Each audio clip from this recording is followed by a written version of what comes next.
Sometimes I'm gaining, then again I'm losing. Sometimes I'm rising, yes, yeah. Then again I'm falling. Sometimes I'm gaining, then again I'm losing. Sometimes I'm rising, yes, yeah. Then again I'm falling. Let Jesus work it out. Please, your Father would work it out. Oh, let God work it out. Please, your Father would work it out. Oh, let God work it out. Please, your Father would work it out. Oh, let God work it out. Oh, work it out. You work it out for Mother Lisa.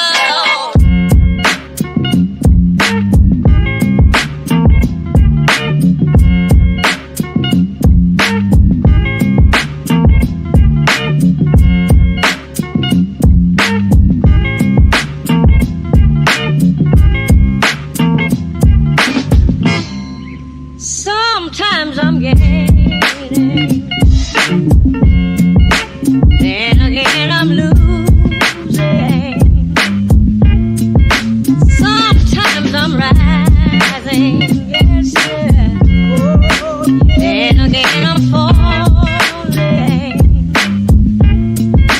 Sometimes I'm gaining, then again I'm losing. Sometimes I'm rising, yes, yeah. Then again I'm falling. Let Jesus work it out. Please, your Father would work it out. Oh, let God work it out. Please, your Father would work it out. Oh, let God work it out. Please, your Father would work it out. Oh, let God work it out. Oh, work it out. You work it out for Mother.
All right.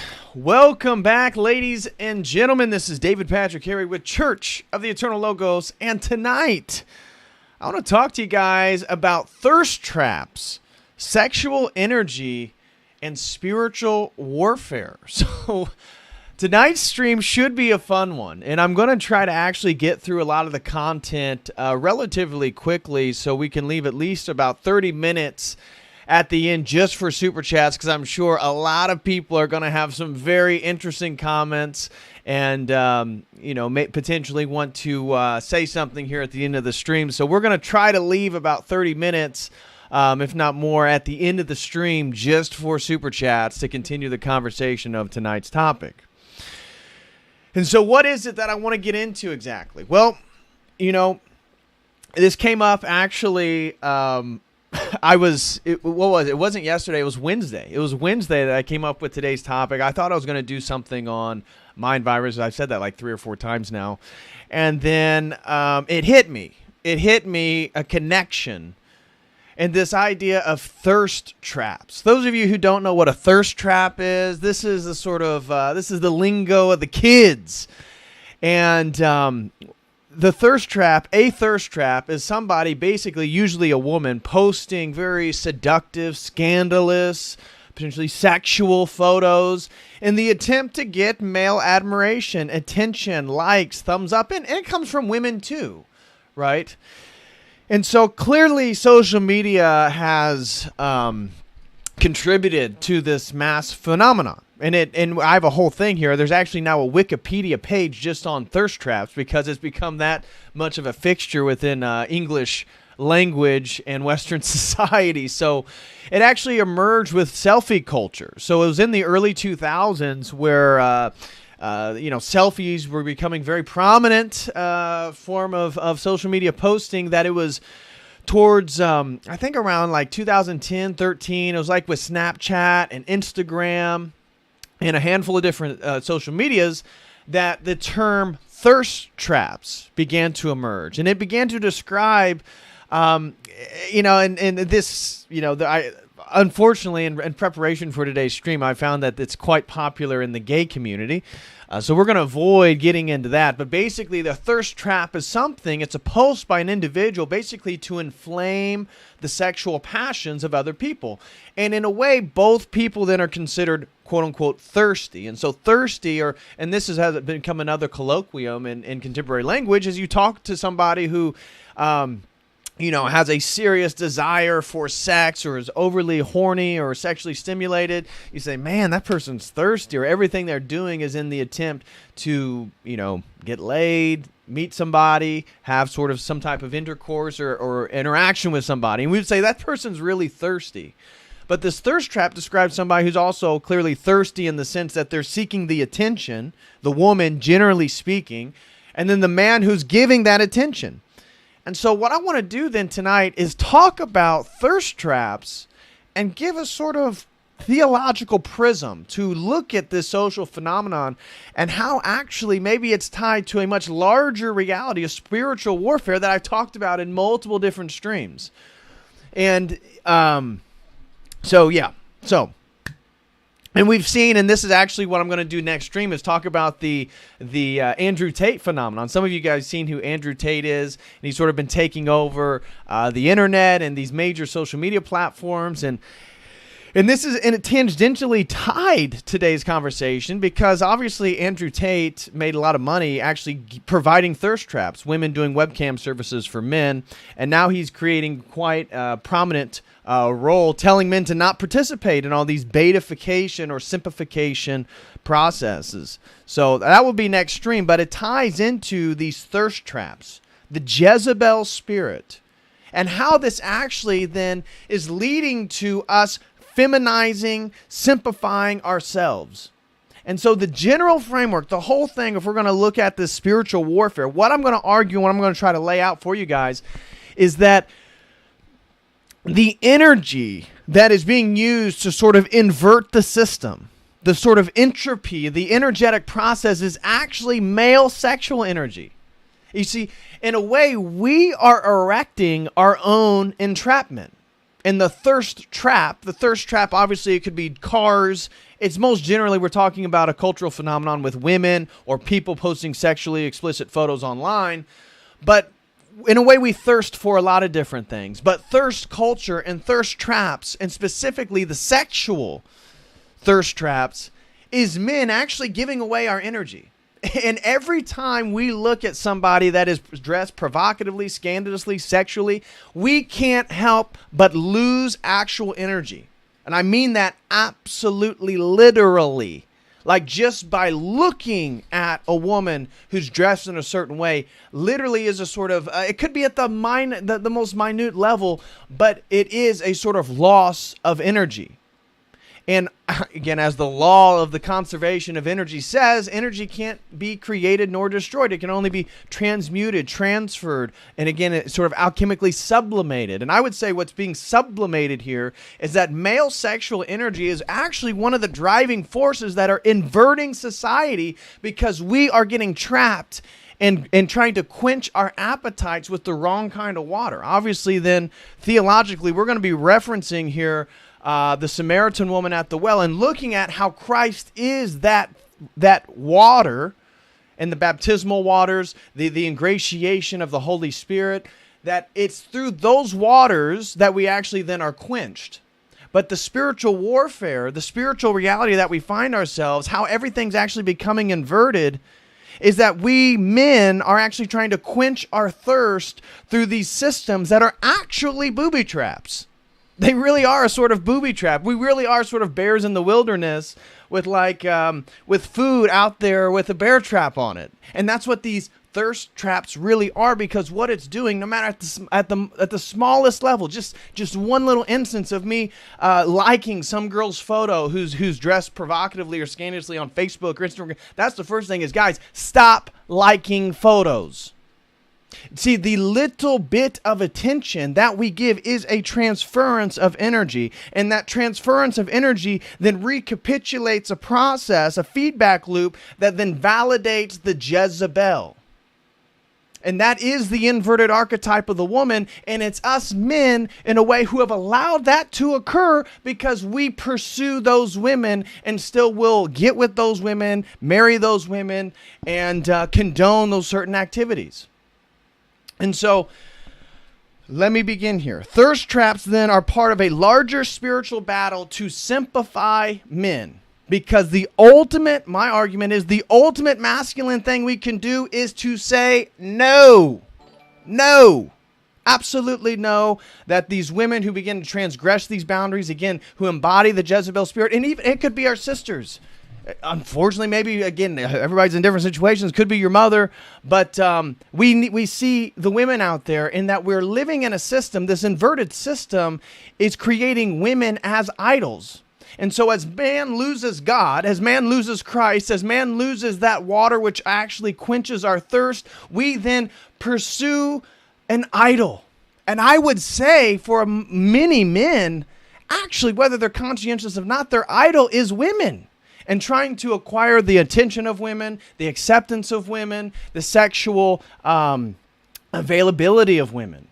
And so this then contributes to us in a simplifying process of giving the Jezebel the attention that it wants, which then validates and reifies her being a Jezebel, and also is part of a process of us slowly giving away our energies. And it's that energy, the man, it's us choosing to say no, which actually stops the sort of sublimation of our sexual energies to inverting the entire world, where women are sort of worshipped as a goddess spirit or whatever. And so you can see the climate change, the paganism, the progressive regression. All this stuff is tied to men unable to say no. No. Absolutely not. And so we are in the desert. If you go and look up then references to thirst in Scripture, you'll see water and thirst for God comes up multiple times in references to people being in the desert. And I would say we are in the desert for sure. That 2022, the Great Reset, or post the Great Schism, I mean, in some way or another, we are in the desert trying to move back towards the promised land, which to at this point in history must be the second coming of Christ. And so we are in the desert, and as people and as the Israelites were in the desert, we are thirsting for things, but we are then taking in that which actually dehydrates us. And so as we then accept the Jezebel, as we then become manipulated by our sexual passions, guys, I'm just as guilty here. I'm just as guilty here, but we have to realize that the men are the number one enemy of this system. And so we then men are in the desert, and we're surrounded by the desert. We're surrounded by wilderness, quote unquote, metaphorically, theologically speaking. We are in the wilderness. We're not in the promised land right now. And so in the wilderness, we then are looking for something to quench our thirst. And we keep falling victim to ultimately an evil, again, this is part of the inversion. This is the evil one's agenda for us then men to go quench our thirst with all these different preordained systems that are ultimately traps that ultimately lead us then to inverting the world the way it should be. And then you realize as you go deeper in this, the whole system can be recorrected by men saying no. No. So the world is getting women to worship themselves, causing men to also worship the women. Because men can't say no to women, and I mean this on a multiplicity of levels here, that the inability of men to say no to women has led to men essentially following the woman in the worship of herself. Whether it be feminism, whether it be look at the society, look at the feminine slant, this whole system then, the weak man, the beta man, the simplified man, is in a way worshiping the woman as she then worships herself. And this is like the false mirror. This is in a way is the black mirror, right? I did a whole stream on the black mirror talking about technology, right? Technology. These are black mirrors. The women in a way are falling in love with themselves as they look through the black mirror, and as they fall in love with themselves, the men are then following suit. The men are following suit. And this is part of the worship of the world. This is part of us following the lead of Adam and not Christ. You see, Christ gave the Samaritan woman eternal water to eternally quench her thirst. And what happens? We follow Adam, and we are like the simplified man. Adam is the first simp, right? He listens to Eve. Instead of following what God does, instead of doing what he knows he's supposed to do, he follows Eve, and by following Eve leads to then the entire fall of creation. And this is exactly what's happening with the thirst traps. It's the recapitulation of the original fall from the garden. It's the same thing. And this, so whether it's, I'm not saying Adam worshiped Eve or anything, but I'm saying now in the wilderness, now in this pagan 21st century, we are actually following the lead of Adam and then doing what the women are told. And the women are transgressing the boundaries of God, and we are then following them, just as Adam followed Eve. We must say no. No. And so every time a man is presented with sexual temptation, he loses energy. And I mean this on a very real level. We literally are losing energy as we engage with any of the sort of sexual temptation. Guys, smash that like. We got 100 some people in here, only 60 likes. Smash that like if you guys are here. And if you want to support, feel free to use the Streamlabs link. And again, I'm going to leave plenty of time at the end to get into all the super chats. So, what I mean by we literally lose energy every time we engage with the sort of sexual temptation is think about a Muslim society. Think about our society if women were covered up. If women were dressed in a more traditional way, a way that wasn't always exposing their breast. And here's the thing. That's what I was trying to explain to a woman is like, we can't help but be affected by it. I'm sorry, women. I'm sorry. We men are going to do the best we can to say no to the Jezebel. But at the same time, you must recognize that we are dealing with sexual energy. This is the most power and the most primitive, if you want, the most primitive sort of energetic process we have in our bodies. And this is where the evil one's manipulating us at that sort of animalistic level, manipulating us with this sort of sexual energy. But shoot, you go around these girls with, again, the hips and the butts and the leggings and all and the hip to waist ratio. Look, we can do our best as men, but we are affected every time we see it. It affects us whether we want it to or not. When we're at the gym, when we're on Instagram, when we're going through the grocery store, it's genetic. We are affected by it. And that's where it's a sort of magical process, right? The plastic surgery, the makeup, the women are able to sort of concoct themselves in a way that literally manipulates us at a very serious level. And this is a form of witchcraft to a degree. But when you think of like a Muslim society, when you think of a society where women are covered up, we men literally wouldn't have those sexual energies taken from us or have it be represented in the front of our minds all the time. If we lived in a society where women were covered up and where they had more traditional clothing on, the values were a little different, i.e. Muslim nations, yes, I'm sure the men are tempted just as much, and I get it. I get the idealism. I'm not trying to paint an idealistic society or utopia, but my point being is us men wouldn't constantly have these passions inflamed in our minds, which then draws us away from our purposes, draws our way from our businesses, draws us away from our families, draws us away from making money, all these things in which we then must be masculine to fulfill the traditional role.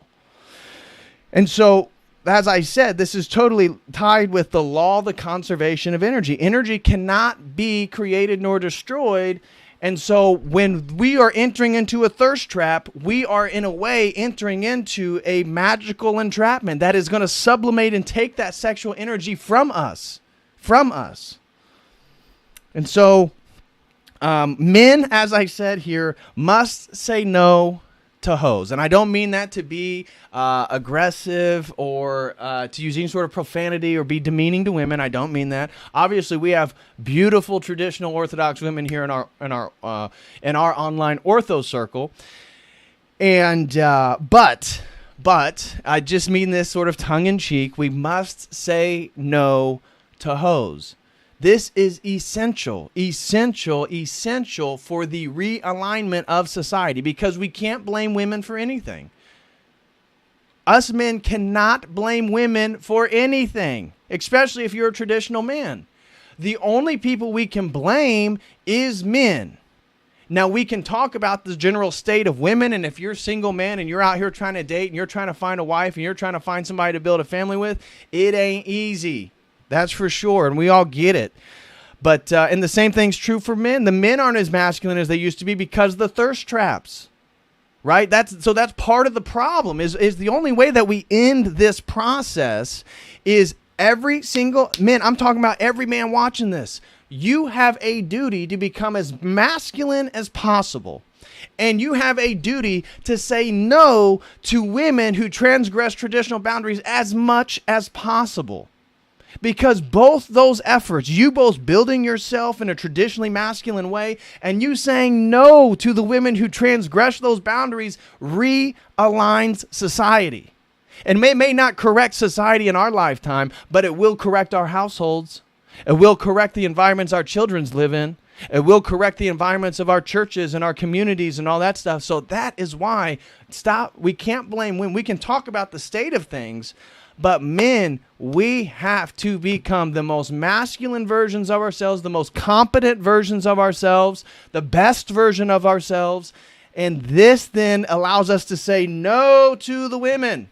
No, absolutely not. Do not like a photo. Do not send DMs. If they transgress these boundaries, if anything, publicly, you can say something to stop it, right? I'm not saying to shame people. We shouldn't be shaming people. But we should bring back men voicing the standards of traditionality. Put some clothes on. Go put some clothes on. This whole, there's no such thing as slut shaming anymore. Okay, that's again the inversion of the archetype.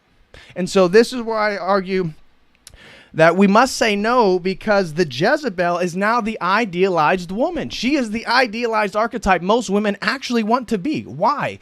Because she gets the attention, she gets the pleasure, she gets the authority, she gets all the leverage. Because a simpified man has no leverage in dating.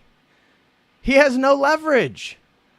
Because all he wants is the sex because he's so thirsty. All he wants is the physical pleasure because he's so thirsty. We get our thirst quenched from God, and therefore we say, no. We don't engage in that stuff. No, I'm sorry. I'm not interested. You're not what I'm looking for. And that's how we reestablish the mother archetype. You see, literally the mother archetype of the idealized woman, the stay-at-home mom with a successful man who loves her, who builds a family, and she watches over the kids and she does the work at home. This ideal scenario has been pushed to the side. It's been depedalized, and what's been pedalized is actually the Jezebel. And so girls, the high school girls aren't thinking about getting married. The high school girls, unless they come from a traditional family, unless they come with traditional values, they're not thinking about a man that's going to provide. They're thinking about posting photos. They're thinking about, the hottest girls on TikTok. They're thinking about all the stuff that what is going to allow them. Again, it really is. And this is where they talk about, the women tell us, right? Oh, all this sex, this is about female empowerment. In a way, it kind of is. But it's not the empowerment that they think, right? They think they're empowering themselves in the sense that they are pushing the boundaries of and allowing women to be women. What it is a female empowerment, but it's an inversion of reality. It's an inversion. It's taking us back to a system of moral degradation, of sexual degeneracy. And I'm talking about all types of sexuality then, because the Jezebel is a sort of door opening. The lack of men ability to say no and control themselves sexually is like opening a Pandora's box of sexual energy, generally speaking. And so the Pandora's box of sexual energy, generally speaking, is tied to the pedophilia and the minor attracted peoples and the homosexuality and the transgenderism and the yada, yada, yada, though how many different sexual orientations there exist now. All that is sexual energy in a way that has been allowed to be opened and spread because men can't say no. And this is contributing then to the attack on traditional femininity, which we know that the new archetype of the woman, the new archetype of the Jezebel, she's not the wife. And in a way, that's what Satan's trying to get these women to do, is in a way to degrade themselves. That's why the Jezebel's the new archetype. It's not because there's more meaning. It's not even because there's more happiness. It's because it's a degrading process that these women then are losing the image of God by the more men they sleep with, the more pleasure they pursue, the more attention they seek, the more, again, they self-worship themselves. But the same thing is true for the men. Every man who then worships one of these women, you also are losing the image of God. What are you doing? Quit being Adam. Quit having your eyes on the women. Have your eyes on God. And in a way, that's where we have to build that reflex and build that muscle to say no. You got to say no to these women. And that's the only thing, especially when women start to encounter men that they're actually attracted to, that they're actually masculine, that they're actually good looking, that they're actually ready to be that. And that, oh, no, thanks. No, I'm not interested. Nope. Now we begin to form new barriers, the old barriers, the traditional barriers. But us men have to say that's the standard. You see all the rap culture, all the music that has glorified the porn star and the stripper and the sexually promiscuous girl. That's why the girls want to be the Jezebel. The entire culture has inverted the ideal archetype of what the woman should be and has created the Jezebel figure as the idealized woman. We have to say no. And so men are actually accepting by okaying, by liking that girl's photos, by okaying the promiscuous girl. We, in a way, are allowing and condoning the deliberate inversion of femininity. We know the evil ones behind all this. We know the evil ones behind all the OnlyFans and the pornography. And again, the whole dating market that exists right now. We know that. But men, we, in a way, are condoning it. We are condoning the loss of motherhood and the elevation of the Jezebel by liking her photo. Stop. We must stop. We are contributing to this. That's what this thing is. That's why every man who wants to blame women, you need to slap him right now. Because that's the whole thing of us taking back our power. We say no, we focus on God, and we find our purpose. If you're a man, that's the only thing that's important. That's the only thing that's important, because if you're a man and you're on your purpose and you're following God, God will give you the right woman. He'll give you the right woman. The problem is we aren't becoming the best versions of ourselves. We are still being simps. We are still being led into the thirst traps, and we're still falling victim to them.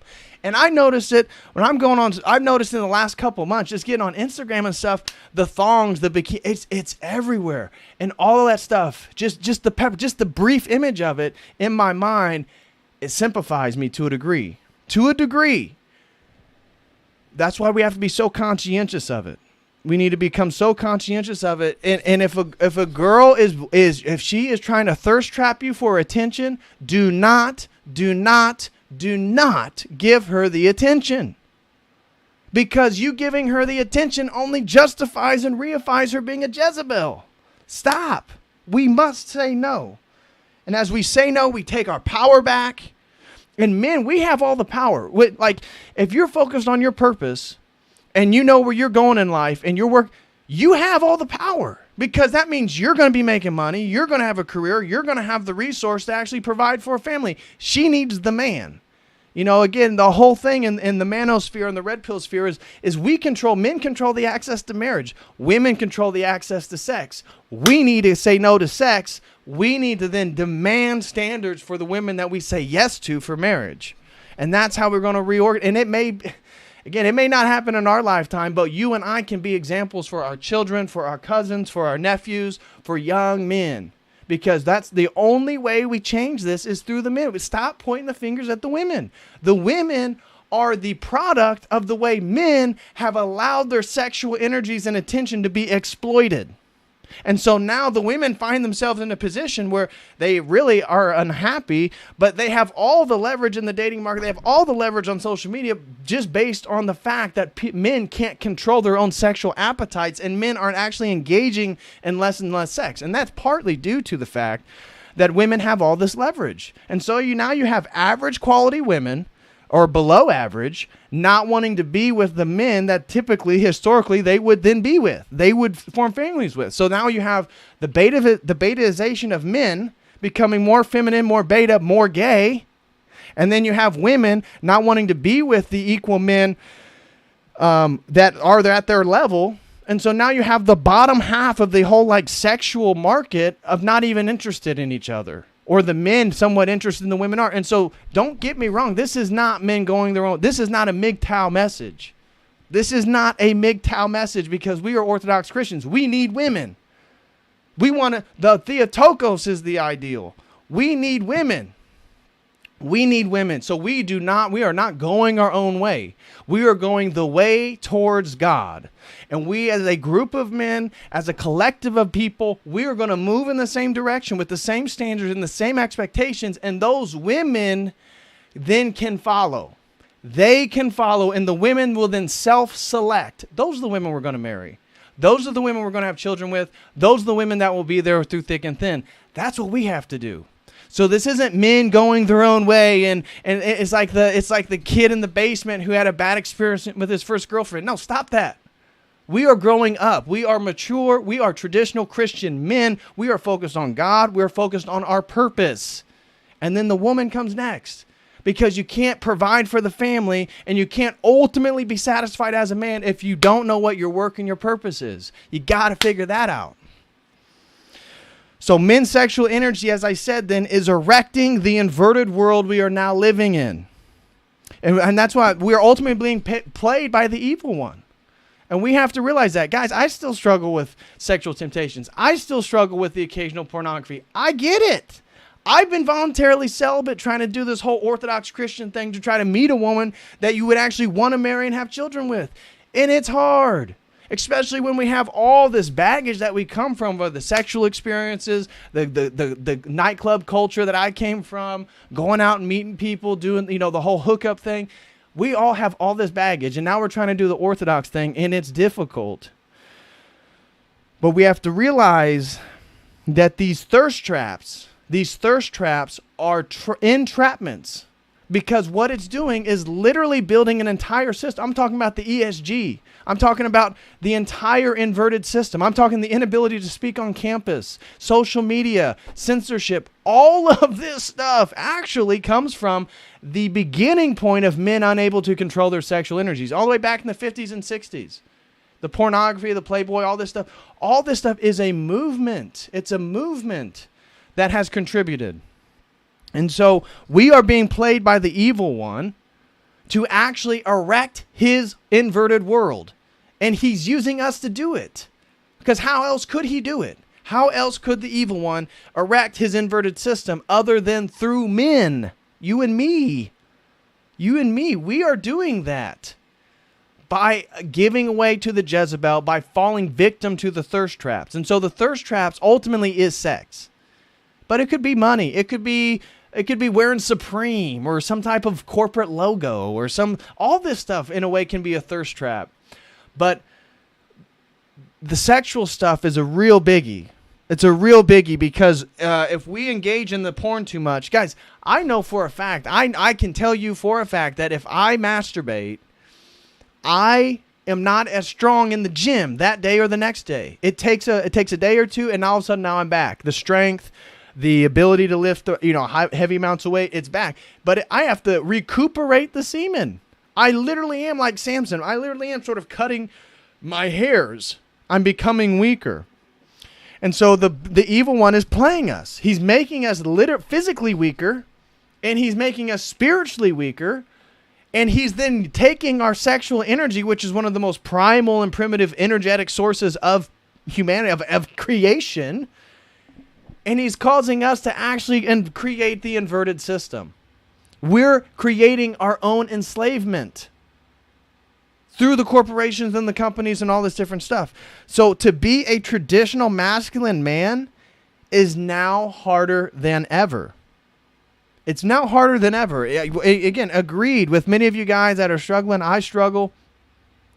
It's one of the hardest things to be a traditional masculine Christian man in the 21st century, because every time I get on social media, I'm tempted. Every time I engage on these apps, I'm tempted by sex. I'm tempted by beautiful women. I'm thinking, geez, I want that. Why can't I get that? God, am I doing the right thing? Why am I so? And then you start falling into a trap. To be a traditional masculine man is now harder than ever, but the other side is it's more important than ever. The saying, weak men create poor times, bad times create strong men create good times. Yep, you've heard that saying. Okay, but it's true, and that's basically the state that we're in now. Weak men have created bad times. We're in those bad times, and we're surrounded by weak men. The only way we change it is by becoming strong men. And strong in our traditions and our values. And so there's really no higher calling. There's really no better opportunity. I mean, going to the gym, we were talking last night in the premium meetings group that, 40 years ago, you didn't have to go to the gym as much. You probably were working outside more physical labor. The food was cleaner and your hormone levels were higher. Now, in the 21st century, if you're a man, if you want high testosterone, you have to go lift weights. You have to watch your diet. You have to make sure that you got clean water, because that's the only way you're going to build your body. That's the only way you're going to come into the maturated state that you're intended to be. It takes more effort now, no doubt about it. But what could be more rewarding for you personally, and what could be more important societally speaking? What could you do to offer people more? It's like I was telling somebody, and he knows who I am, so shout out to him, but I'm not going to say any names. But I was doing a one-on-one with, he was a good-looking young dude. He was like 6'3", successful, made six figures. And you could tell he still was kind of socially intimidated, potentially. And he wanted to meet somebody. And I told him, bro, you got to become the man. Dude, you're 6'3", you're good looking, and you make six figures. If you're not the man, who is the man? Who's going to be the man? Like, us becoming the men we're supposed to be actually gives hope to the people around us. Because who else is going to change things? Us becoming the men that we're called to become literally inspires and gives hope to the people around us. The people that encounter us on the sidewalks, the people who don't know us, that we meet for the first time, because then that archetype still exists. That archetype can still come and help and rescue. And so that call is for all of us as men.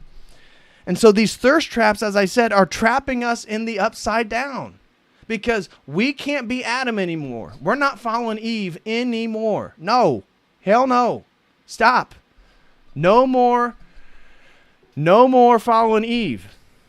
And we are now going to follow again Christ. And that's what this reawakening of orthodoxy is. That's what this sort of trad movement online with Christianity is. This is men rediscovering that if I want to become fully masculine and fully traditional, I want to take my power back that's been taken from me by this overly sexualized society, I have to follow Christ. I actually follow the humble, loving God to become more of a man. And that's the real mystery, and that's what we're all discovering. And so men are becoming more beta, more homosexual, more gay, and that then that prevents them from being those pillars of tradition. What do I talk about? The central pillar of Christendom: foul logocentrism, phallic, the male, masculine logocentrism. So we don't have to get caught up in the phallogocentrism and the sort of intellectual happenings of the 20th century and how the postmodern movement of the 1960s and deconstructionism with Derrida and how it's undermined and accelerated. We don't even have to get into all that. The phallogocentrism is you as a man. Are you following logos? Are you masculine? If you are, well, okay, thank God, because you then are embodying the central pillar. Thank God. Thank God then. That's what we have to realize. This is our call. And so this is why then, and this is part of a members video that I'm going to do for Logos members, is a rolling stone gathers no moss. A rolling stone gathers no moss. Moss is life. Moss is growth. Moss can't grow on a stone that's perpetually rolling. And that means that stone then is rootless. That stone has no tradition. That stone has no life on it because it's continually moving. And this whole thirst trap, this whole framework that I've just laid out is really part of the sexual inertia, the stone that keeps on rolling, the Rolling Stones, the Rolling Stone magazine, pop culture itself, which then is overly sexualizing us, is really keeping us as Rolling Stones. You and I are the stones that are rolling. And we're rolling due to sexual inertia. It's the sexual energies that is being taken from us that is literally calling the forward movement, the inertia of the stone to move. And what it's causing, it's the stone then is losing all its moss. It's losing all its tradition. It's losing all its connections back to nature, back to where it comes from. It's totally then becoming decontextualized. It's just a rolling stone. And that's what they're doing to us. So the rolling stone then is a metaphor for the simplified man who's just rolling and bumbling along, not rooted to anything, not tied to life, not rooted in nature, and has no tradition. And so then all of marketing, all of advertisement that is using these sort of sexual energies, what it's doing then is it's sublimating those energies. Every time we buy a Coca-Cola, because that's what these advertisement companies are doing. The reason why they have the scantily dressed women for XYZ, product is because it's a Pavlovian response. We then associate the brand with the sexual feelings that arise in us when we look at the commercial. Whether we're conscientious or not, because that's how this stuff works. It's about not even realizing which commercial brand it was. It was kind of passively watching, but because of the sexuality, because of then the brand, that gets put into our minds. And then maybe a day or two later, when you see that brand, you'll be stimulated to potentially buy that brand. That's how they're manipulating us.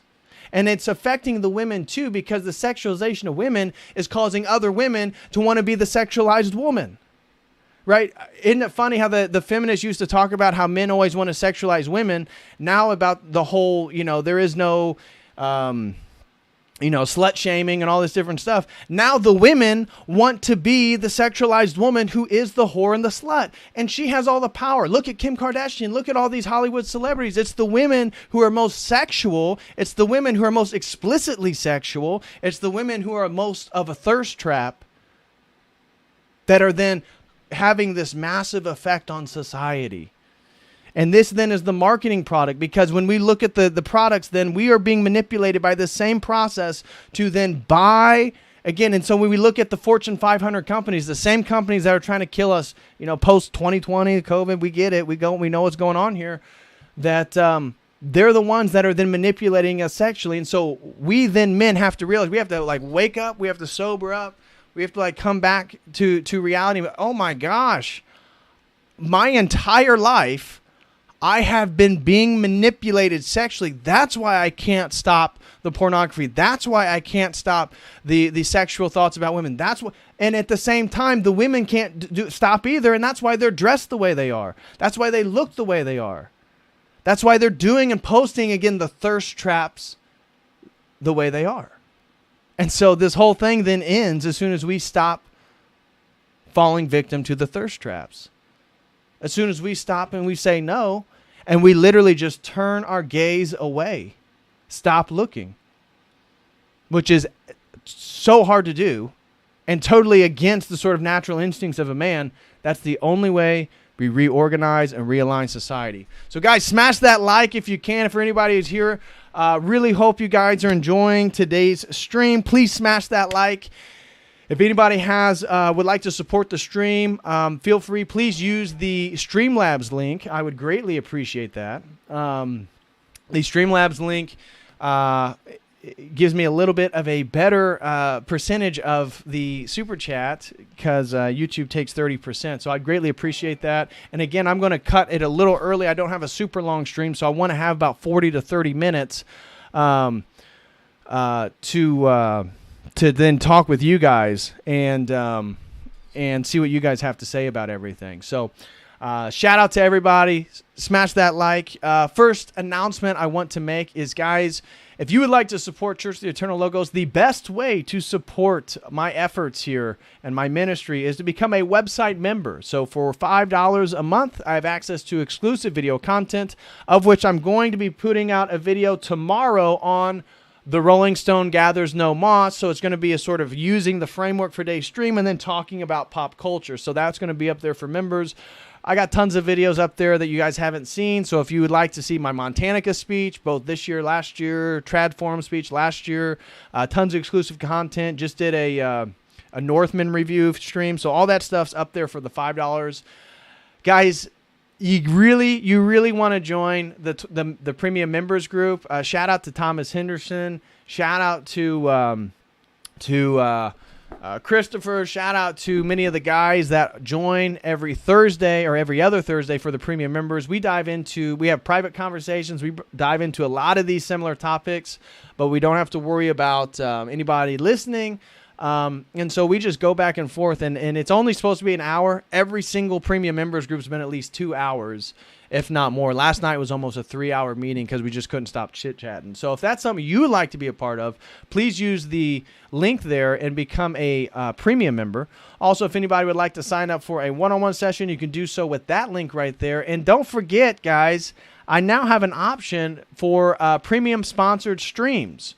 So if you guys would like to sponsor a stream on any topic, as long as it's not controversial, don't be asking me. Somebody want me to do something about, political ideologies and belief systems that would definitely get flagged on the YouTube. No, we're not doing that. Topics, unusual topics, popular topics, any topic you'd be interested in. Nothing that's going to get me in trouble. But you can use the link that I just posted and sponsor a stream. And so we have one sponsorship that's already been purchased. And shout out to Jacob. And we are going to be getting into, what is it? The Hebrew roots. A topic I really don't know that much about. So it should be some fun conversation. No, shout out to Nick Garrett. I'm sorry. It's Jacob Visser. Yeah. So shout out to Jacob. for the Hebrew Roots stream. That will be coming next week. My next stream is going to be on the Andrew Tate phenomenon. So some of you have probably seen the former kickboxer and entrepreneur Andrew Tate sort of take over the internet in the last couple months. I want to talk about the Andrew Tate phenomenon, and then I want to talk about the phenomenon from a larger context, a theological context, how this relates to, again, the culture wars and all this stuff. So that's what I'm going to do Sunday. I think that'll be a fun, interesting stream to dive into something contemporary. So Sunday's going to be on Andrew Tate. And yeah, so anyways, that takes care of all the house. Oh, also, guys, who's going to Nashville? I will be at Nashville. I'm going to Jay Dyer's event, hanging out with Jay and Jamie. I'll be there Friday night, Saturday night, and Sunday night. So if you guys are going to, be there, would love to meet anybody and everybody who's in the area. If you're in Tennessee, go to Nashville, get a ticket. I'd love to meet you guys. I'm sure it's going to be a lot of fun. Can't wait to see Rachel and Andrew again. Shout out to Hindo. Can't wait to see the Baselit Analyzer in person. So it's going to be a lot of fun. So if you guys got tickets, really looking forward to it. Can't wait to meet everybody in Nashville. So anyways, with that being said, now let's get to today's topic. Let's see. I want to read a little bit of the Samaritan woman and get into how this all ties with Christ. But I think maybe the first thing I should do is play the video. I have a quick video here that I want to play that I thought was useful and basically hitting at exactly what it is I'm trying to talk about here. And this is by a gentleman named Coach Greg. Now, I'm not too familiar with his stuff. I from my understanding, he's sort of another content creator in what's called the manosphere, the red pill sphere. Talking about, again, these sort of traditional male roles, the sexual market, women, all this different stuff. So from my understanding, this is part of his brand and what he does. But he has this video on the spirit of Jezebel. And again, this is by Coach Greg Adams. And so I don't watch all his stuff, but this is a pretty good video. And basically, it's him coming at the topic that I just try to lay out before you guys. Not as sophisticated, certainly not as wrapped up in a more cohesive, totalizing worldview, but it's useful. And so we're going to watch this clip reel here of a gentleman talking about what he sees as the spirit of Jezebel. So check this out. Then you get this beta male energy. I call it beta male lives matter, or black lesbians matter. That's what I call it, because it's the truth. Okay? You got people out here that they done this in 1990. I was there. 1960. We're going to keep applying the same strategy, run out into your neighborhood and blow it up. Why are we doing this? Because there's no fathers there to tell them, sit your ass down. Amen. Amen, right? So these thirst traps then absolutely affect the quality of masculine fathers. One, traditional men, masculine men should not be having children with Jezebels. So first of all, the type of women we're choosing, number one. But then the Jezebels and the promiscuous sex and all this is anti-tradition, anti-family, anti-nuclear family. We already know that the BLM movement, according to their own website, was anti-nuclear family and children. And it was anti-Christianity explicitly. So we already get that. But he's totally right on that this only exists, right? Again, it's the feedback loop. So it revalidates itself. The lack of masculine roles, the lack of fathers, the Jezebel, the over-promiscuous female, both young and old, both mother and daughter, is contributing to the whole betaization process, which is allowing then a lot of these movements to occur and a lot of then the political consequences that emerge. So it's totally a feedback system, but I totally agree with him here on that this betaization, the spirit of the Jezebel, is absolutely leading to the beta male, which is absolutely leading to weak fathers. Men have to be the head of their homes. Men have to be the head of their homes. You're not a victim. I'm going to impute into you success. But they remove so many fathers that these beta males run out here thinking that they're doing something. Okay? And that's where you see they burned up their own neighborhoods, right? And so you see the people that without the man, and especially a man without a father, is aimless. just as we, in a way, are aimless without God, right? Without God as our ultimate destination and our ultimate goal, in a way, we are aimless as well. But that's definitely true even at a more practical level with somebody who doesn't have a father. Because as I talked about somebody, well, actually we talked about it last night in the premium members group, is the sort of different roles as you raise children. And forgive me, I don't have children, so I'm speaking out of pocket here. But as you know, there's different roles for men and women. And I've noticed that for some people, some people I know is that the father is certainly much weaker or more, let's say, maybe I don't even want to say weaker, much more emotional than previous fathers were. And so I was talking about an instance where I've seen somebody I know, and I thought, oh, geez, you're kind of babying your son. Like he got hurt a little bit. It's like, just, he's all right. He's all right. It doesn't happen. But then picking him up and kissing him, and, oh, are you okay? Oh my gosh. Oh my gosh. Oh my gosh. And just like squeezing the child and like kissing it. And I thought about my father and how my father was a Army helicopter pilot. Very stoic, sort of traditionally masculine, conservative guy. And so I was thinking about my father and the differences between my mother and my father. Yeah, my mom was the one who always, was there to cuddle and kiss, and if something hurt, oh my gosh, are you okay?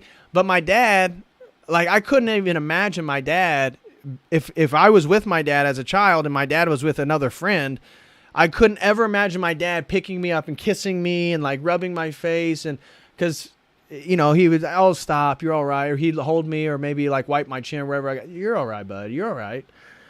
But we see that the betaization of society is creating weaker men who then will be, some of them will be fathers. But who are the kids then going to get the role models of what it means to be a man? There's no direction. And so we were talking about in the premium members group that that the father, in a way, is like he's like the guardrails, right? Or in a way, as a man, you can be emotional, you can be absolutely affectionate. You should be affectionate with your children. I'm not saying don't be affectionate. I'm just saying the role of a father is really to show the children, both female and male, what the boundaries are. Look, here's how life works. Don't go across this one, and don't cross this one, because this is bad territory. You need to stay in this realm. And so it's like, in a way, we're like the men, the fathers, we're like the bumpers on like a bowling alley, right? And so the bowling ball like bounces back and forth. Those are like the children, but it's the father there that's supposed to guide, that makes sure that the child gets to the destination. And it's the mother who's there to nurture the child while it's moving, but it's the father there to make sure that it's that it's the guardrails, it's the boundaries, it's the system that's making sure that the child doesn't go too far astray and is always going forward. So anyways. The spirit of Jezebel. If you guys go to my channel and you want to review one video, review the video. Just say Coach Greg Adams. And I think I called it Jazzy Bell, #1, to get around the YouTube algorithm censorship. And I also did it to jazz it up a little bit. Jazzy Bell. But the spirit of Jezebel, they released the song, Wet Ass Peace Leave is what I call it on my channel. See, one of the worst things to happen to gender dynamics is this. They put a smartphone with a camera into women's hands. That was disastrous for relationships and gender dynamics. It's the Black Mirror. Guys, go to my previous stream on the Black Mirror if you want to hear more on my take about, again, the Black Mirror and the sort of looking through the looking glass, and how we are entering, just as McLuhan and using sort of theories of technology, how we're entering into an inverted world, a pre-Christian, a pre-literate world. It's an archaic world.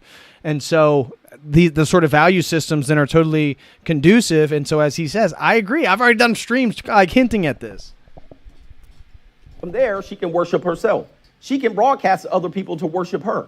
So much so that if she has a spouse, a boyfriend, or whoever, people pursuing them, they cannot match the attention that she can get on her own. They cannot match the attention that she can get via Instagram, TikTok, Snapchat, all of these vehicles to broadcast herself for women's worship. And the beta males are eating it up.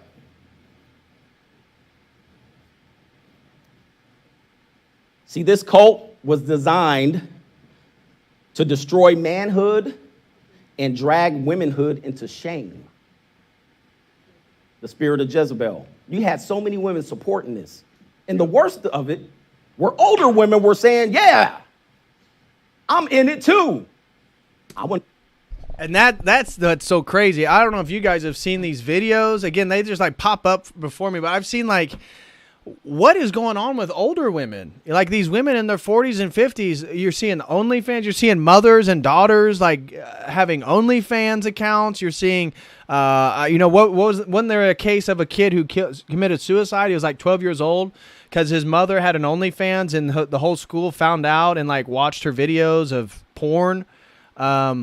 And so, this is a generational effect, so much so that, again, the baby boomer women aren't even helping the millennial, the Gen X, the millennial, and the Gen Z women. What are the women there that are actually giving corrective information? It's like grandma. It's like the greatest generation women.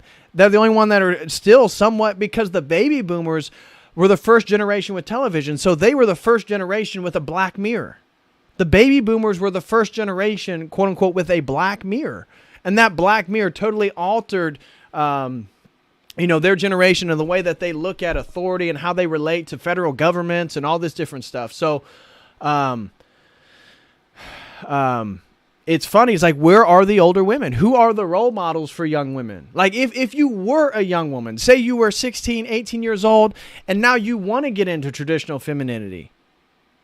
Where is it, like in just regular pop culture society? Obviously, you can start to dig into the interwebs and get on YouTube and all this different stuff. I get that. But if you're just like a young girl, the general culture is turning you into a Jezebel. Who are the role models for traditional femininity? Now the whole thing's about being single mothers and having babies and baby daddies and like nuclear families. Anyone?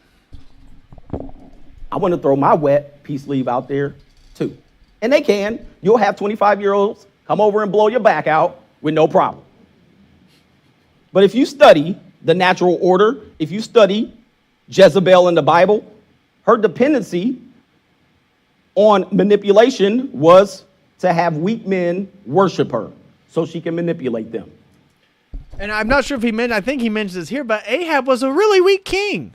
So when you get Jezebel, a very sexual figure who brings back paganism, who gets Israel to worship Baal. So human sacrificing deities turn away from the true God.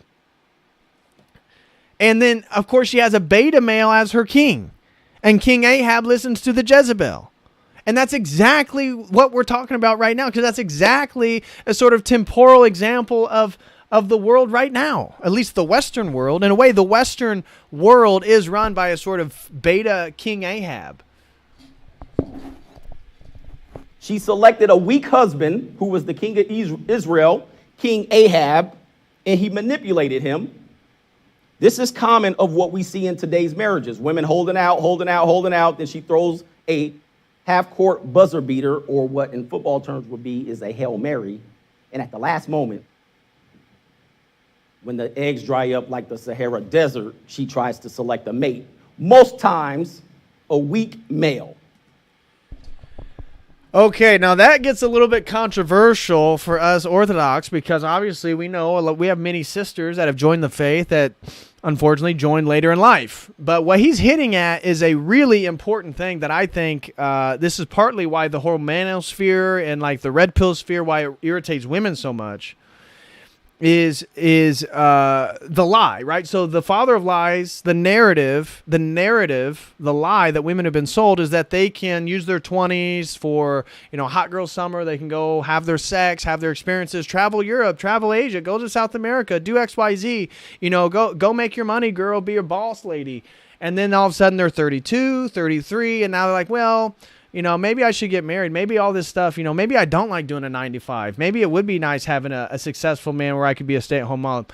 And they think that they have the same, what is called a sexual market value. We're talking about single people, there is a general sexual marketplace and things, and you can do certain. So, female attractiveness is certainly an attribute that differentiates women on the sexual marketplace value.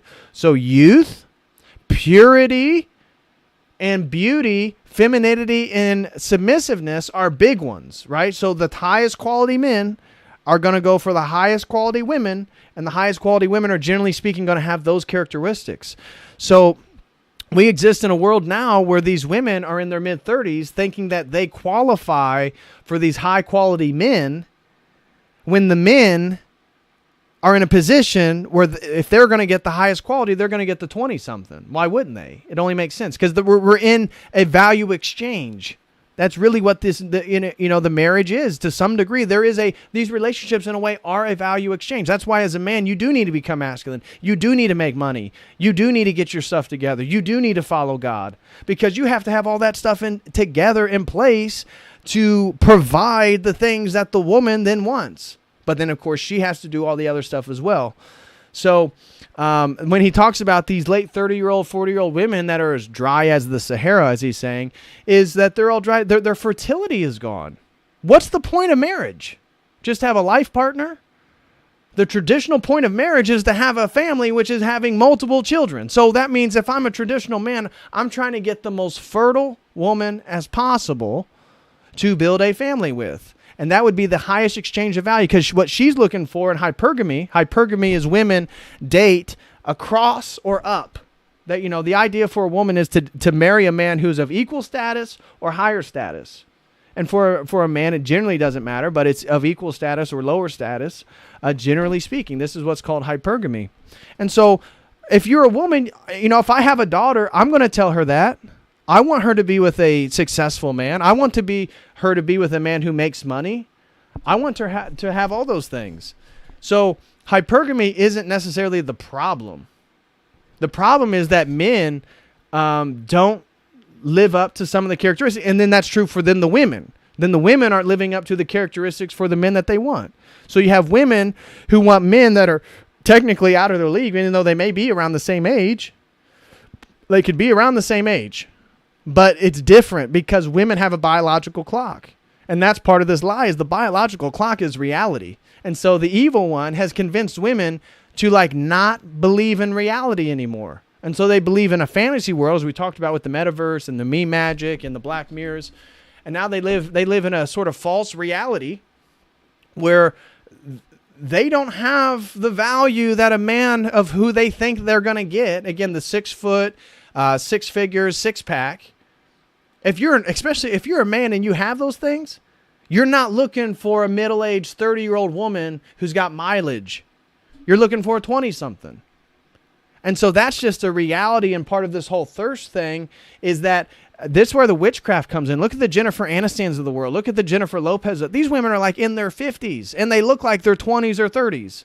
And that's where this witchcraft, it's the Botox, it's the surgeries, it's the butt lifts, it's the fake breasts. It's we men then are hit by a magic spell because then it's we're so visually oriented that we can be so manipulated by the visual cosmetics of beauty. That's why we have to be able to say no to these thirst traps so we can realign the world.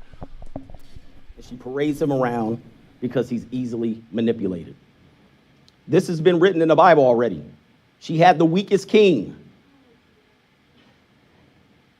And it established the basis of weak marriages today. Do we see weak marriages? They certainly are strong. Look at the statistics. They're not strong. They're weak. Why? We're selecting weak men. The domineering wife will soon master the weak husband and enter in what the Bible referred to with Jezebel as immorality. Do we see that today? Immorality and idolatry. The worship of false gods. The worship of women. That was what the story of Jezebel is. If you guys want to look at that, go ahead and go back into the Bible, okay? The man that opposed her was a man called, anybody? We don't have people that walk in the faith, the Spirit of God here. Neither do I, but I'm not a religious person. Her opposition was a man called Elijah, who called her out for her idolatry and immorality. And that's the example of all of us men who are following God that say no. No to the Jezebel. No to the Jezebel. I'm Elijah right now, today, for this hour. What did they do to Elijah? Well, the weak king Ahab drove him out into the desert. Said, we're not going to listen to this. They called him a woman hater. They called him an anti-feminist. They called him everything but a liar. And drove him out into the desert. So they drove the man of God out into the desert. Metaphorically speaking, I was saying that we're in the desert already right now. We're not in a society of the right traditional norms. So just trying to play there on the symbolism. And continue to do this. What has it led to? What's happening next? Oh, this doesn't have anything to do with the next thing. Shelter the umbrella of accountability and responsibility. Oh, it doesn't? This doesn't connect? Interesting. Interesting. Because it connects in my brain because I'm using logic. I'm using evidence. The Jezebel was defiant until the end. When the new king came and told her,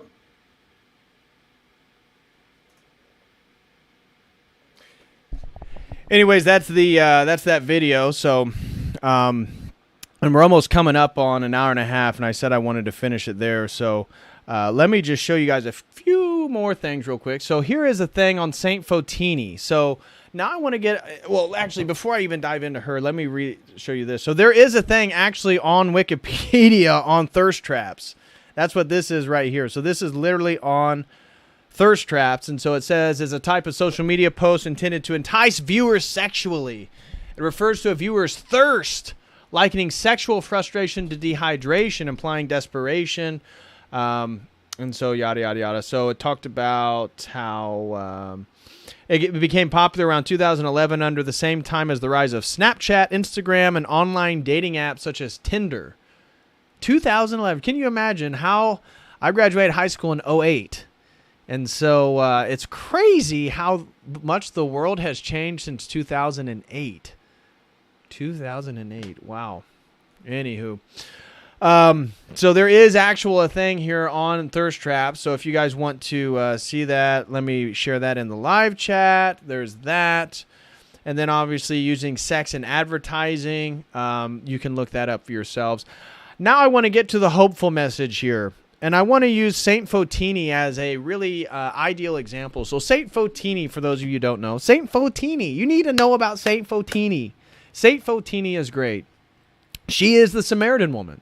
So many of you who are not, many of you guys who are not Orthodox may not have heard of Saint Photini. You've certainly heard of the Samaritan woman, but the Samaritan woman was actually canonized after her death. She became a Christian after her encounter with Christ. Again, a Samaritan, a non-Jew who participated in adultery. Remember, that's why it's so perfect for our conversation today, is that Saint Photini, the Samaritan woman, she had been married 5 times and she was currently living with a new man when she met Christ. And he knew those sins and he confronted her about it. So Saint Photini then becomes the perfect example of the woman who is the Jezebel, who's manipulating the men, jumping from man to man, controlling them sexually, and yet then meets Christ, turns around, and what does she do? She proclaims the divinity of Christ to the non-Jews, to the Samaritan people. And Sparta itself is like an in-between zone. It's in between Judea and Galilee. And so Christ then is in a between zone where he's at the well, meets the Samaritan woman, and then reveals again that what's called the living water.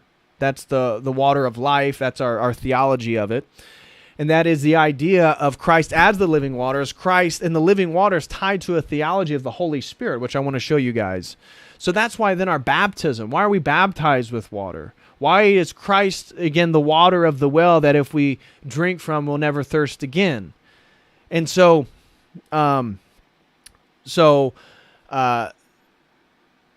Saint Photini then is a great example of a woman who's changing directions. Right? People want to talk about Mary Magdalene as a whore or prostitute. Well, that's controversial. Which Mary's referred to in Scripture? It's not clear that it's actually Mary Magdalene. That is typically a Protestant take. But we know from tradition that the Samaritan woman, Saint Photini, she was a sort of adulteress. She had multiple children, and all of her children were baptized.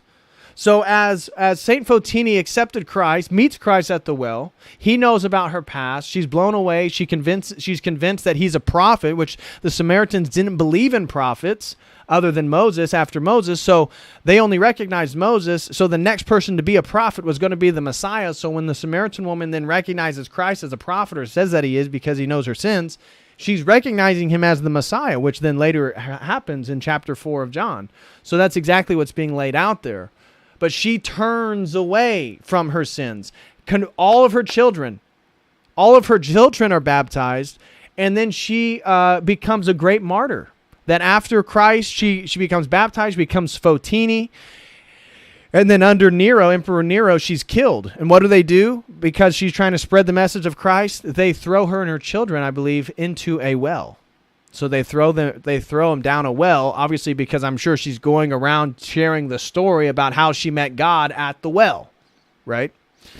So this is a great little read here for Saint Photini. And if you're a young woman or you're not, or even a man, if you're not aware of Saint Photini, check this out. Read this. Here, I'm going to share this link with you guys here on YouTube, and I'm going to share it over on Rockfin as well. So anyways, now what I want to do is really just finish with reading Scripture here.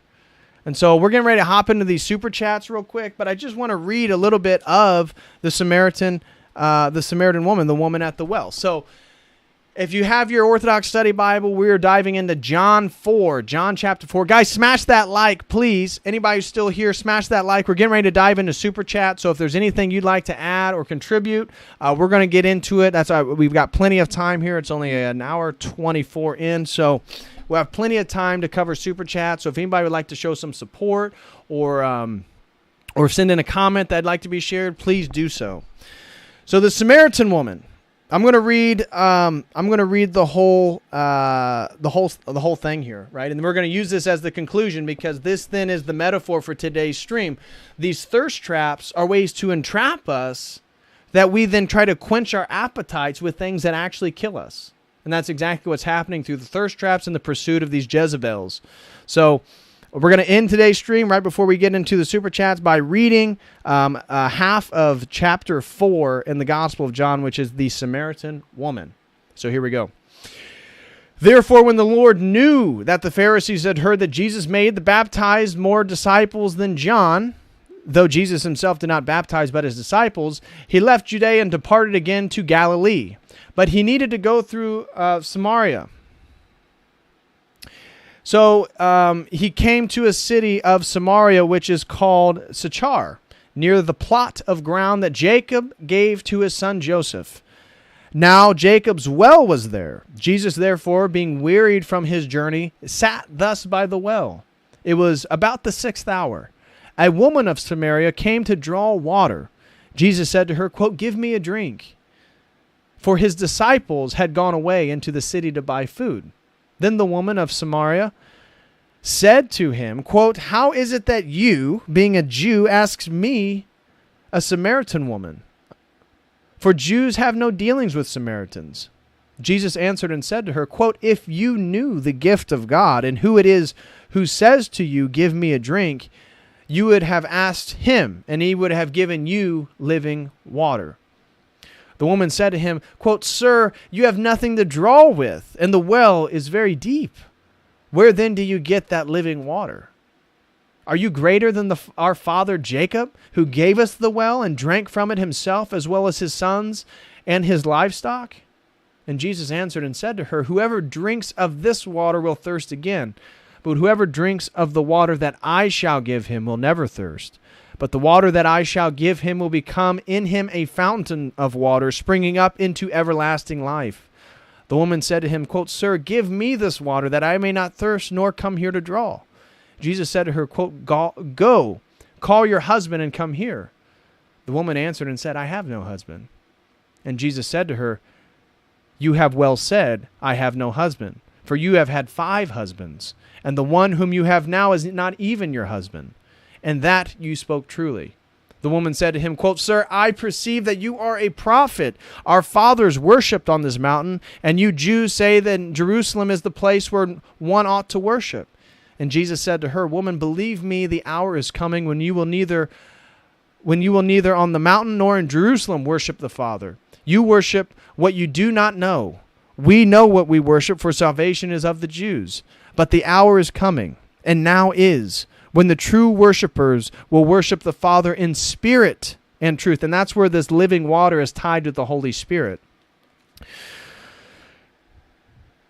And for the Father is seeking such worship. Him, God, is spirit, and those who worship him must worship in spirit and truth. The woman said to him, "I know that Messiah is coming, who is called the Christ. When he comes, he will tell us all things." Jesus said to her, "I who speak to you am he." And and then it says, and then at this point his disciples came and they marveled that he had talked with a woman. Yet no one said, quote, "What do you seek?" or "Why are you talking with her?" The woman then left her water pot, went away into the city. And so she left the ways in which she was thirsting, right? So she left the devices which she was acquiring and quenching her thirst. Metaphor both for the adultery, metaphor also for the thirst traps. And so the woman left her water pot, went her way into the city, and said to the men, "Come, see, a man told me all the things I ever did. Could this be the Christ?" They went out in the city and came to him. And then she brings up again, "And many of the Samaritans of the city believed in him because of the word of the woman who testified." So many Samaritans, many non-Jews, believed in God based on the testimony of the woman who repented, changed her ways, and followed Christ. "He told me all that I ever did." So when the Samaritans had come to him, they urged him to stay with them, and he stayed there 2 days, and many more believed of his own word. And so then the Samaritan woman is a perfect example of the Jezebel. She's a perfect example of the woman then who changes her ways. She's the perfect example of the woman who brings her people closer to God, which is the whole point of why we then don't follow Adam. We must follow Christ. We must quench our thirst with God. And by so doing, we will then take back our power. We have to say no to the Jezebels. And by doing so, we then follow God. We become the corrected Adam. We become the Adam, again, the second Adam, Christ, that then has his eyes on the Father, has his eyes on God, and has his focus on his purpose.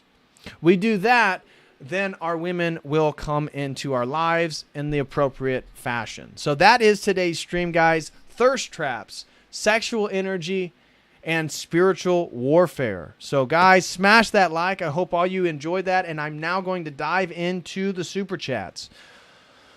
So God bless you all. It looks like, all right, let's see here. First, is there anything over on Rockfin? No super chats over on Rockfin. Okay. First super chat comes from Serena. Throws in $5 and says, "Ladies, don't be a thirst trap for your husband on fasting days." Ah, yes, on fasting days. Thank you very much, Serena, for the super chat, and very clever and funny super chat there. Ladies, don't be a thirst trap for your husband on fasting days. You know, if I could get married and find my wife, I wouldn't be so focused on at least the thirst traps from that point of view, you know. So Serena, if you've already married and you already have a husband, well, then you are, my dear, 1 to many steps ahead of most of us. So unfortunately, Many of us are out here struggling, single, filled with sexual desires, and tempted by every potential thought and thirst trap that comes about. So, but it is good. It is good advice, ladies. Don't be over tempting your husband on those fasting days. Anyways, thanks so much, Serena. Hilarious super chat again. She says, "Ladies, don't be a thirst trap for your husband on fasting days." Ha ha ha. True. And she throws in $5. So, Serena, thank you so much for the support. God bless you and your husband and your family. Don't know if you have children, but if you do, God bless them as well. Next super chat comes from the Rachel Wilson. Shout out to Rachel and Andrew Wilson. And she says, I'm with you on this one. Women need male leadership with her. Whether they think they do or not. Yes. I'm with you on this one. Women need male leadership, whether they think they do or not. Easy sex isn't worth it, guys. Don't simp. Yes. Amen. Shout out to based homeschool mom, Rachel Wilson. Yes. Shout out to her. Yes. She says, I'm with you on this one. Women need male leadership, whether they think they do or not. Amen. And then it says, easy sex isn't worth it, guys. Don't simp. And I totally agree with that. I've been voluntarily celibate at this point. It would be very difficult for a woman to get me to sleep with her because now I have so much momentum of not sleeping that all I want to do is sleep with the woman I'm going to marry. That way, I've been voluntarily celibate for a long period of time, and that way, when we meet, when we get married, yes, I'm not a virgin and I have a past. But for a temporary period, a period that I redevoted my life to Christ, I have chosen the sort of celibate path. And so that way, when we get married, it will be a little bit more special. So if you're having sex still, it's going to be much more difficult to say no. If you've already said no and you've been able to resist it for, a few months and now you're able to break free, it gets easier. So that would be my advice to anybody is build up the momentum, because once you have enough momentum, it's going to be pretty tough for a woman to tempt you, because it'd be like throwing away all the work that you've already done. I'm not going to throw it away. I'm saving it for somebody. So now it's like I actually have something in place. I'm not going to just throw it away. So, yeah, definitely agree with Rachel's comments there. Next, she throws in another one. Shout out to Rachel Wilson, throws in another super chat. $5. She says, had to send another one in appreciation for your courage on this topic. I hope ladies will be open-minded and listen to you without jumping to an emotional reaction. Thank you, Patrick. Well, we'll see. Luckily, the majority of my audience is male, but I do have some female followers. I don't know how they will react to today's topic, but it's not really leveled at anybody in the orthosphere per se, so hopefully nobody feels too hurt about it. We'll put it that way. So hopefully nobody feels too hurt about it. I'm not pointing fingers at anybody, but we just have to be careful. And here's another thing too. There's something different. I've heard people try to equate the female body and the male body. Not the same thing.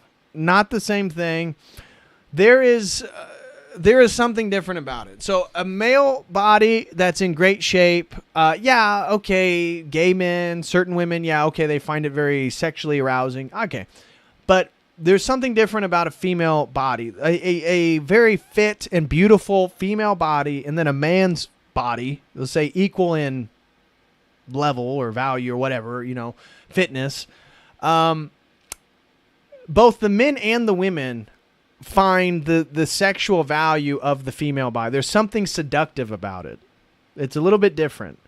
And so female promiscuity, not just having sex, but like the actual exposure of the body, a man can walk around, even if he's fit, without a shirt, and it is not going to tempt people sexually the same way that a woman would walk around, say, if she's wearing a thong and a bra. Not even close. And it doesn't even tempt the women, because the women, if they're going to be honest, are also triggered by other women.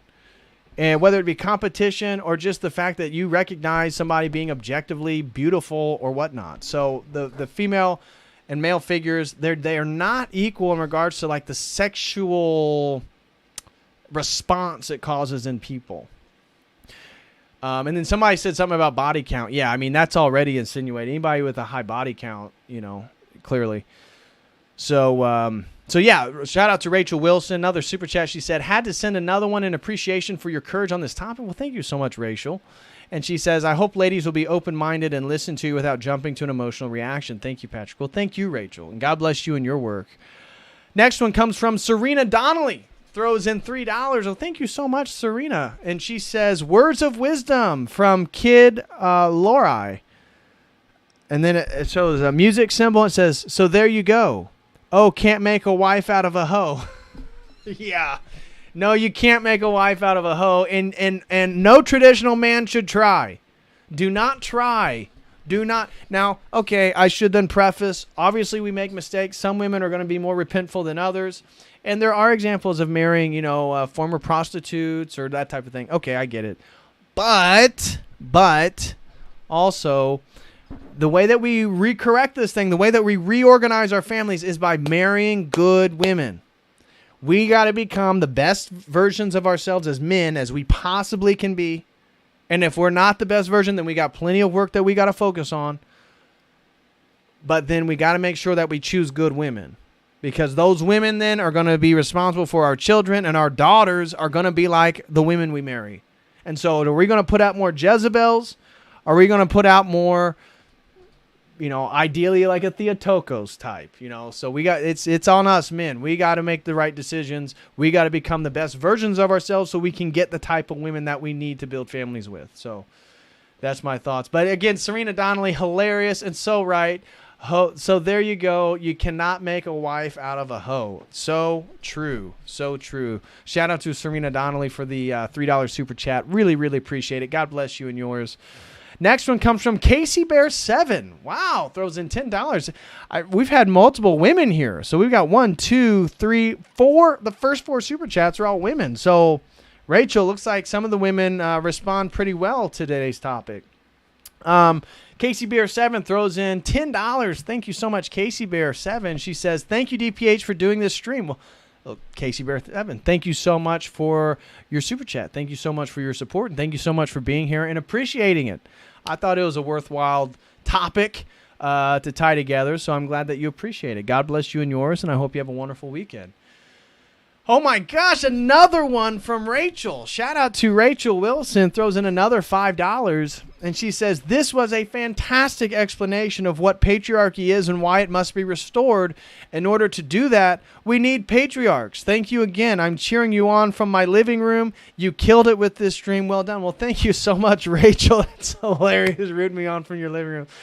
Well, thank you so much. But yeah, I mean, this all comes back down to men. I mean, I'm even though I may have my ills with modern women, we got to blame the men. It's the men. It's the men. It's us, guys. It's us. And whenever I watch porn and I beat my own, it's like I'm contributing to the same thing that I'm trying to lay out for you guys. So I'm no better. I'm no better. This is a spiritual warfare that is taking our sexual energy and is sublimating it to literally create our own enslavement. That's what's happening. So next super chat. Shout out again to Rachel Wilson. Geez Louise, she throws in 3 super chats. And this last one this was a fantastic explanation of what patriarchy is and why it must be restored. In order to do that, we need patriarchs. Thank you again. I'm cheering you on from the living room. You killed it with this stream. Well done. Well, thank you so much. Thank you so much, Rachel. Next super chat comes from the Chase Haggard. Shout out to Chase Haggard, that younger brother of that beautiful Tristana down in South America, Ecuador. So shout out to Chase Haggard. Brother, God bless you. I've been loving some of your Instagram posts on your music, man. Keep your music up, Chase. And then are you going to Nashville, brother? Because we'd love to see you there as well. I haven't been able to see you in like over a year. So shout out to Chase Haggard. Guys, go follow him on Instagram. Go support his music. Chase Haggard throws in $5 and says, great stream as always. Well, thank you so much, Chase. God bless you, brother. Thank you very, very much. I really appreciate that. Really appreciate it. Chase, we gotta catch up and chit-chat sometime, man. God bless you. I hope everything's going well. Next super chat comes from Cold Jello. Cold Jello has been in the fridge. Cold Jello throws in $15. No message. Well, thank you so much, Cold Jello, for the $15 super chat. Really appreciate it. God bless you and yours, brother. Hope all is well. Next super chat comes from Nectaria. Oh my gosh, Nectaria. Shout out to Nectaria. Nectaria, I haven't talked to you. We haven't done one-on-ones in forever. I texted you. It was nice to hear that you're doing well. Nectaria, we got to catch up. Shout out to Nectaria, one of our Orthodox medical doctors down in Florida. So one of our Orthodox sisters down in Florida, medical doctor doing her thing. Nectaria, we got to catch up. I haven't been able to talk to you in a while. Thank you so much. A $50 super chat. She says, his blessings be upon thee. Nectaria, thank you so much. Thank you very, very much. You've been so generous to me. You've been so kind. Thank you. I really appreciate that. That's a very generous super chat. $50. Again, she says, his blessings be upon thee. Nectaria, thank you so much. We got to catch up. I really wish you and the family the best. And the doggies, right? The 2 dogs. So I hope you guys are doing well. Thank you, Nectaria. Really appreciate it. Really appreciate it. We got to catch up. God bless you and the family. So Nectaria, again, throws in $50 and says, his blessings be upon thee. Well, thank you so much, Nectaria. I really, really appreciate that. And another very generous super chat. The last super chat comes from Jim Heleni. Jim Heleni throws in $50 as well and says, quote, ... because I heard good things about you on the Crucible. Oh, well, thank you very much, Jim Heleni, for the very generous super chat of $50, brother. Thank you very much, Jim.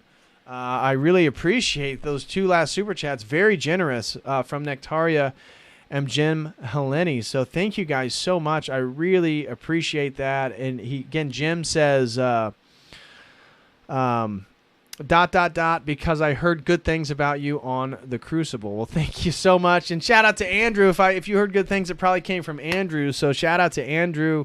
Really excited to see Andrew and Rachel at Nashville next weekend. So I'll be there again Friday night, Saturday night, Sunday night. I'll be staying in Nashville, Tennessee for Jay Dyer's meetup and book signing on Saturday night.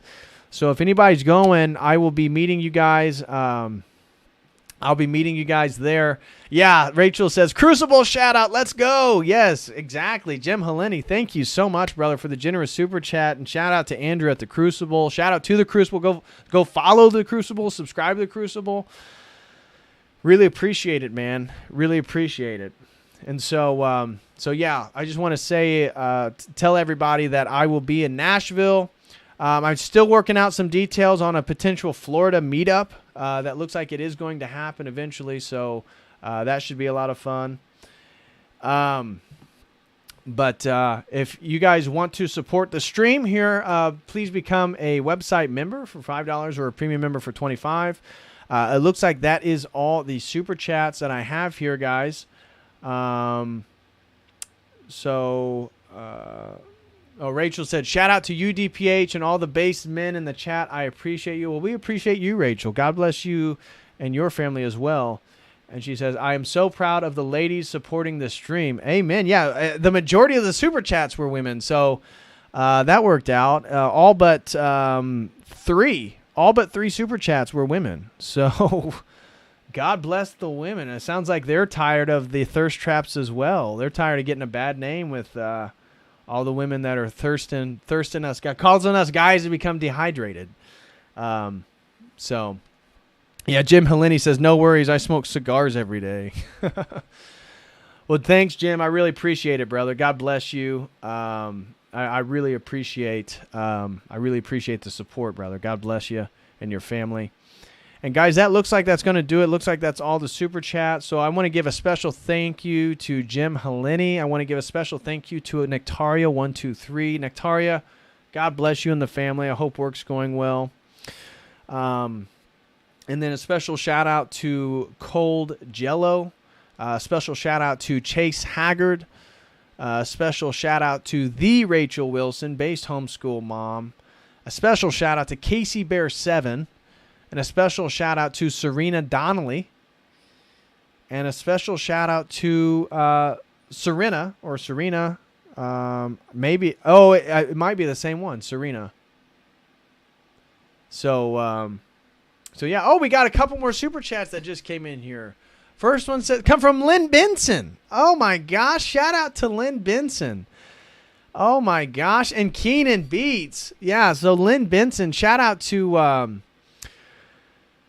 Lynn Benson. Lynn Benson, she used to follow me over when I had my previous YouTube channel, Fractal Universe. So Lynn Benson, God bless you and the family. I hope you and your daughter is doing well.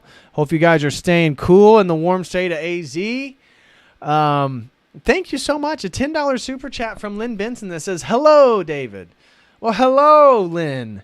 Good to see you. I hope you're doing well. Nice. Thank you so much for the support. Again, Lynn Benson used to I used to sell t-shirts, Fractal Universe t-shirts for my own YouTube channel, and she bought one of those shirts. And then, you know what's funny, Lynn, as I just talked with Mama Llama, Anna, I just talked with her in a one-on-one. So Anna, Mama Llama, some of you guys may see her. Shout out to her. You may see her in the live chats once in a while.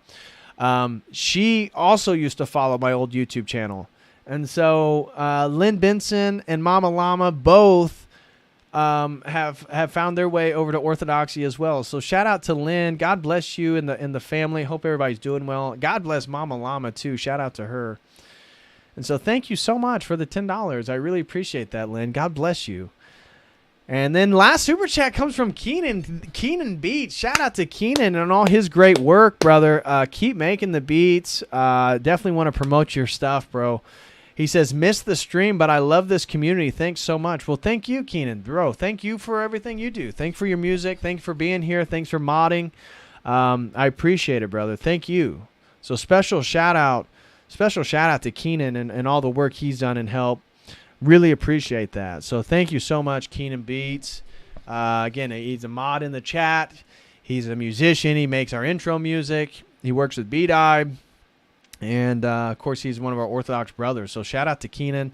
And special shout out to Lynn Benson. Really appreciate that. That was sweet. I was actually thinking about you when I was talking with Mama Llama Thursday or yesterday. I actually mentioned you. So it's funny that you super chatted today. So that's really good. Thank you so much, Lynn. Oh, we got one more super chat. So one more from Moya Noor. Throws in $5 and says, great message tonight. And I know I probably butchered that. Moya Noor. It's probably French. There's probably French accents there. I'm totally missing up. But throws in $5 and says, great message tonight. Well, thank you so much, brother. Or sister. I believe that's a brother. Whoever you are, thank you so much. I'm pretty sure it's one of our brothers. So really appreciate it, man. God bless you. He says great message tonight. And then the Green Feather. Shout out to Nick and his family. Nick from the Green Feather throws in $1 and says God bless. So thank you so much, Nick, man. You've been a continual supporter, brother. Really appreciate Nick of the Green Feathers. Make sure you're subscribing to him. Yeah,